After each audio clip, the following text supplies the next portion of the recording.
Yo, yo, yo. Welcome back to another episode of Shy Bulls Podcast.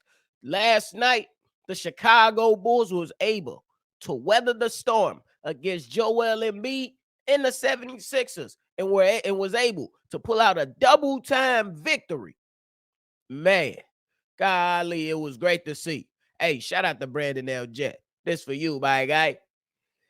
Caroline. Let's jump into it, baby. Cognac, gang, gang.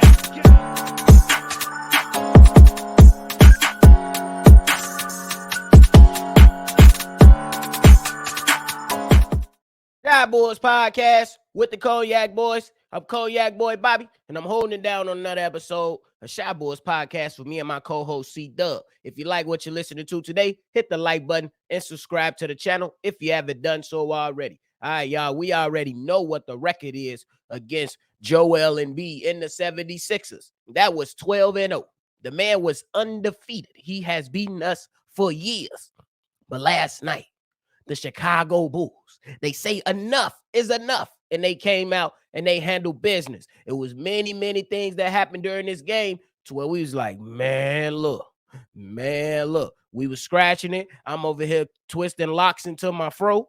But at the end of the day, we was able to prevail and we was able to put on the Caroline shades. Bro, you know what I'm saying? Now with that victory, Joel Embiid moves to 12-1. Still a hell of a record against us. But at the end of the day, we slowed them down and prevented them from winning 9 games in a row. Last night, Joel Embiid dropped 37, had 16 rebounds, and man, it was crazy. But I like how the Bulls played. They let them eat, and then they took out all the others. That's what I personally like. That was my game plan. Shout out to whoever gave Billy Donovan the game plan. It wasn't perfect.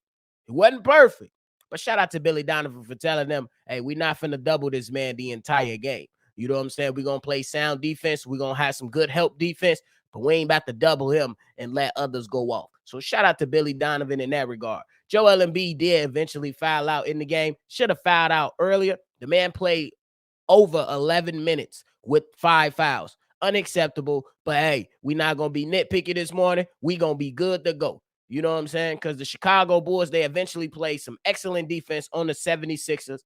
And man, it was crazy to see. These guys in overtime didn't even cross 100 points, bro. That is crazy. Going in before they went into that double overtime, these guys were tied at 99 points.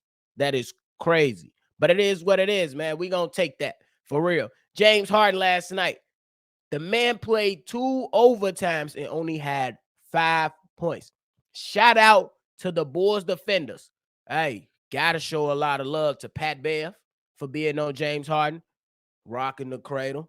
You know what I'm saying? And then what about the adjustment of Billy Donovan putting DJJ on James Harden, rocking the cradle? Hey, Ayo, I know you the father of James Harden, but your brothers, his uncles, they had to damn near adopt your son last night because he was dumpster juice. But it's all good. Shout out to the Chicago Bulls for what they did defensively, man. Maxey, they held Tyrese Maxey. Yes, he had over 20 points, but the man was inefficient from the field, and that's all you can ask for. He was 9 from 19, and Mr. Max Money over there on the 76ers.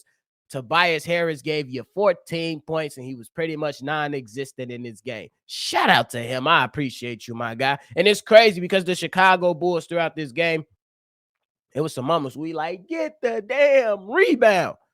But they still prevailed. They weathered the storm. We got to give them kudos, man. We got to take the small victories to ride out this season. We've been too damn depressed to not just to be cool, even kill, calm, and collective. It is what it is. The Chicago Bulls lost the rebound battle 54-42. But the key was the turnovers, y'all. We forced them to 21 turnovers on the night. And those proved to be crucial. Crucial, because we had some bonehead turnovers ourselves. You know what I'm saying? And shout out to the Bulls' big three: Zach LaVine, DeMar DeRozan, Nikola Vucevic. They all showed up. Not very efficient from the field.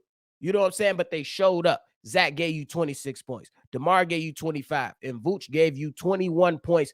And man, did he have a nice move on Joel Embiid that I was like, ooh, you know what I'm saying? So shout out to him when he hit him with that up fake. Let me go under in the round. Bro, it was good. You got to get kudos to them. You got to get kudos to when you know what I'm saying, when kudos is due. It was a good game, and these guys had to go out there and do what they really had to do, man. Right now, y'all told us game 7 every game. We lost 4 game 7s already, but guess what? We won 8 of them since Pat Bev has been in the Bulls uniform. We are 8-4 since Pat Bev has came to the Chicago Bulls. So we won a championship 8 times, the play-in championship 8 times, and we lost the play-in championship 4 times. Oh, bro, I'm going to take it twice. If we win it twice as much as we lose, I'm going to take it. You know what I'm saying? And the biggest thing for me is that these guys are coming out and showing heart. You know what I'm saying? It wasn't perfect, but a win is a win. We got to take it. You know what I'm saying? We cannot we can't get too high. We can't get too low. What we going to be, y'all? Even killed. That's just how we going to have to ride out this season. Now the Bulls have 11 games left with the 76ers coming back on Wednesday. Now everybody traveling to the United Center now. Now they going to be on our home turf. Now we got to defend the field. We got to defend the UC. We got to defend home. You know what I'm saying? And it was good to see that the Chicago Bulls came out and won this game simply just because, bro, we went into this game. Well, before we went into the Kings game in clutch games, 13 for 23 in clutch games. Those are those tight games to where it's a close score within 5 points with 5 minutes left. The Bulls just had a double overtime win against the T-Wolves. They had a solid outing against the Miami Heat, and then just had another double overtime victory against the Sixers.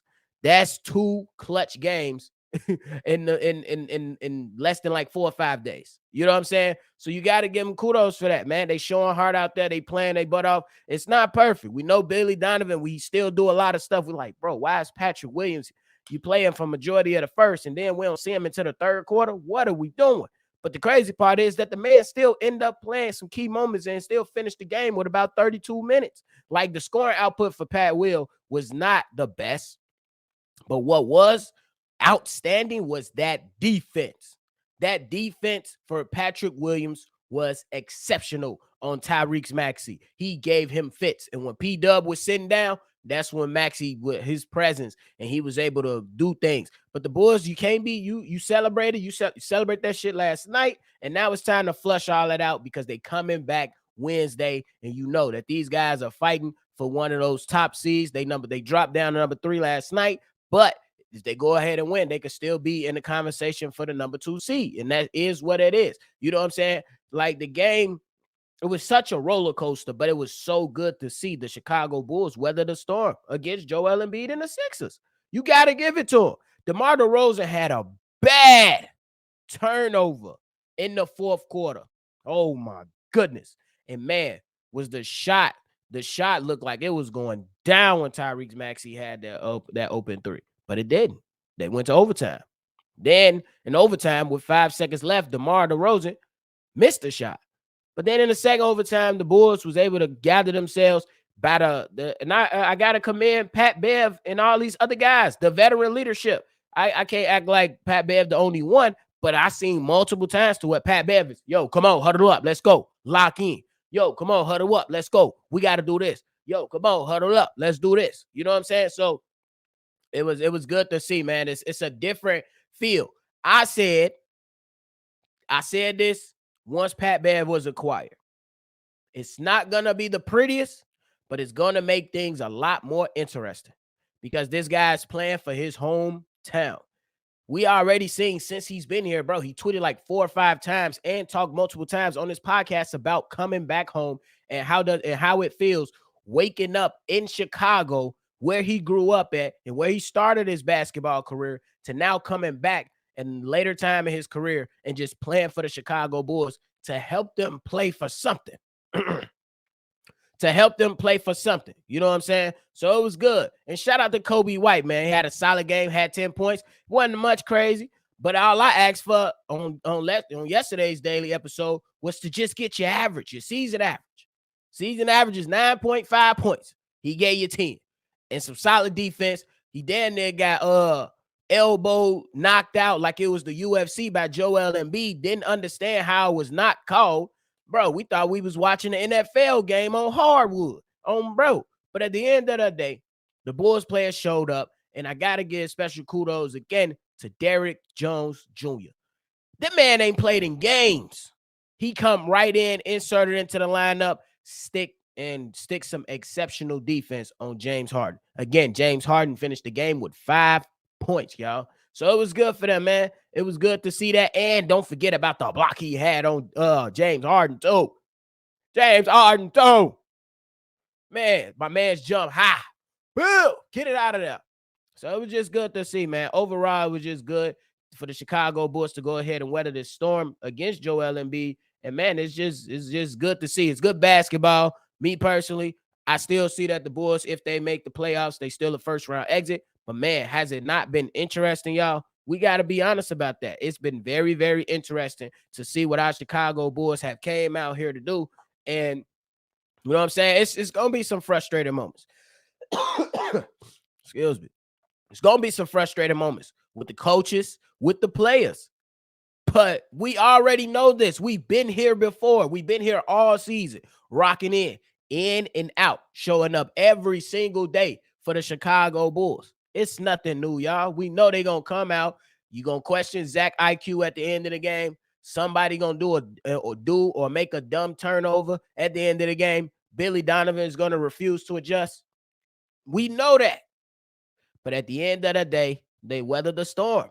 And they've been weathering the storm the last 3 games. So we got to go ahead and just keep it a buck with ourselves. Yes, we know what the team is. We know that the team has to improve during the offseason.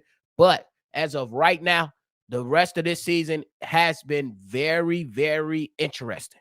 And that's all we asked for. Bro, we were questioning these guys' heart in December and January and in some parts of February.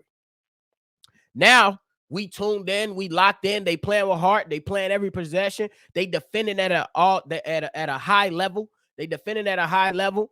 And, you know, on most nights, you see good basketball amongst DeMar and Zach LaVine, which in many points throughout the season, we're like, DeMar, what are we doing? Zach, attack. What are we doing? I would have liked to see Zach attack much more this game. But, hey, I'm going to just take the victory. We can nitpick just about every game. I'm going to take the victory. So y'all let me know how y'all feeling about everything below, for real. And y'all already know how we do it when we feel good. We throw on a Caroline shades. So it is what it is, man. If you like what you heard today, hit the like button. Y'all already know how to go ahead and give one time to my man's Brandon L. Jet. He said you got to wear the Carolines tomorrow, Bobby. So today, we wearing the Carolines to rock out the show. Hit the like button. Subscribe to the channel if you haven't done so already. If you want to be a part of our mailbag episodes, send us a text message or call in and leave a voicemail. 773-242-9219. This is another episode of Shy Boys Podcast. Y'all already know I'm Bobby. Like and subscribe if you haven't done so already. Shout out to y'all for helping us getting that 3K. We wouldn't be here without y'all, man. We really, really appreciate it for y'all supporting the channel and doing y'all thing and being the best fans and family members. Best fans to the Bulls, but the best family members to the Cognac Boys. Hey, y'all already know. We gonna catch y'all on the next one. Cognac. Gang.